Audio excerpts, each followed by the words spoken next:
right triangle. Trick is to draw a right triangle. Draw a right triangle.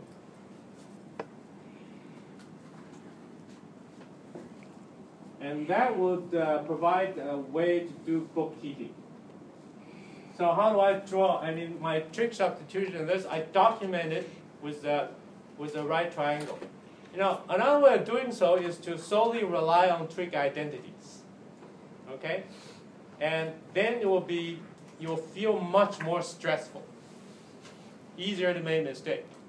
Okay, so best way to manage it is to draw a right triangle. A lot of trig identities actually hidden there, especially at least the Pythagorean identities, right? It's all hidden there. Right? So what I'm going to do is say I draw theta here, and I say the sine theta is x. Sine is 1 over 1. This over that. Is that right? So I'm going to make this 1, then this will be what? X. So that sine theta is indeed what? X over 1. Correct? And then if this is x, this is 1, what is this side? Square root of 1 minus x squared. And then therefore, 1 minus x squared is equal to what? Square root of 1 minus x squared is equal to, would you say cosine theta? This part is this part, correct? And just look at this picture. What is the significance of this one? This one is the same as itself over 1. Is that right? But this over 1 is what? Cosine. So that square root is actually what? Cosine. And then how about this dx? You can do dx, therefore is what? Cosine theta d theta. So this part is cosine theta d theta. Correct? And then remember, a lot of you got penalty on the first quiz, even though you got the right answer. Remember that? What did I say? When you do a definite integral, what did I say repeatedly? You have, I mean, this is no longer 0. This is no longer 0, 1. Okay? I'm going to continue to take penalty if you continue to use, you have to change. If it's definite integral case, you have to use, you have to change the value, initial and final. So what should I put here? Now, x is linked to theta, right? So as theta changes, x changes, theta changes. So at first, theta is 0. That means that, at first x is, this is 1. Hypotenuse is 1. At first, x is 0. X is very small at first, 0. In which case, what is the angle? 0. Theta is 0. And then, in the end of the journey, x opens up, so x becomes what? 1. That must be when what? Yeah, it's pi over 2. See that? Everything is there in that picture. Got it? Rather than relying on a function of sine, cosine, which is legitimate, by the way, but you'll find that it's much quicker if you just stare at that triangle. Everything is there. Okay? All right, now this is 0 pi over 2 cosine square theta, d theta, right? Okay? I'm going to show you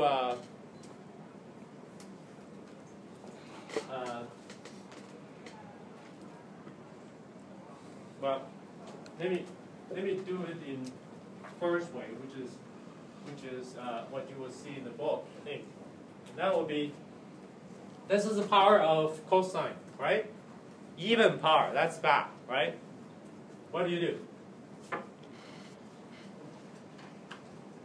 That will be, right, 1 plus cosine 2 theta over 2, and then d theta, correct?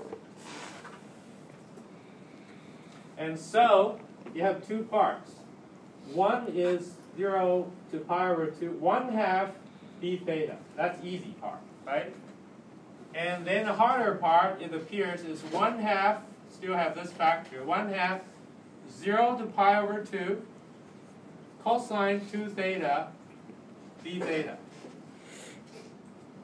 What do you think I would do?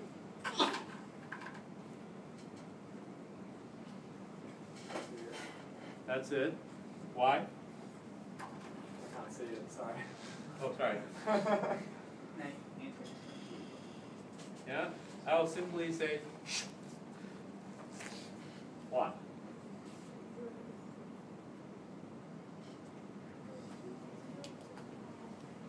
I mean, you certainly can really take the antiderivative because of sine 1/2 sine 2 theta, right? But that's actually not what crosses my mind when I immediately say 0. What? It's definite integral, so everything has to do with this being a definite integral, all right? Okay, here let me document my thoughts. May I erase this? So this is called the substitution. This in the book is called inverse substitution. All right, so it appears to make it harder, more complicated, but then you draw benefit somehow from it. Okay, so let me. This is what I'm thinking. This is what I'm thinking. All right. Theta goes from what? 0 to what? Pi over 2. So you just change the scale. Therefore, 2 theta goes from what?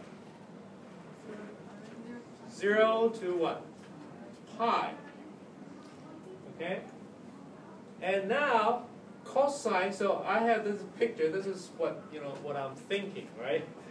So so roughly speaking, I have a cosine thing of something, and that something is 2 theta, correct? So that cosine something, that something goes from what? 0 to pi, correct? So if you go from 0 to pi, what is cosine? Cosine goes like this. Is that right? I mean, I don't go into detail. I just know that this, if you plotted something like this, right? As a matter of fact, if you carefully plot cosine 2 theta, if you in a pre-algebra, pre-calculus class, you're asked to plot this, what would you do? And then you want to plot it from 0 to pi over 2. I know that it has to be something like that, right? So I know it has to be, go down and then like this, correct? Right? And what I'm thinking in mind is that this is what I would call phase. In other words, whatever is fed to the cosine, right? And then that one goes from steadily from 0 to pi, steadily. And it's go like this, and therefore I know what cancel out as the integrate, and therefore it's 0, right? If you don't believe it, just take the antiderivative, which is 1/2 sine 2 theta, and do it carefully. You should see the answer. But anyway, this one is therefore, so this one is 0 for that reason, and that one integrate is pi over 2, right?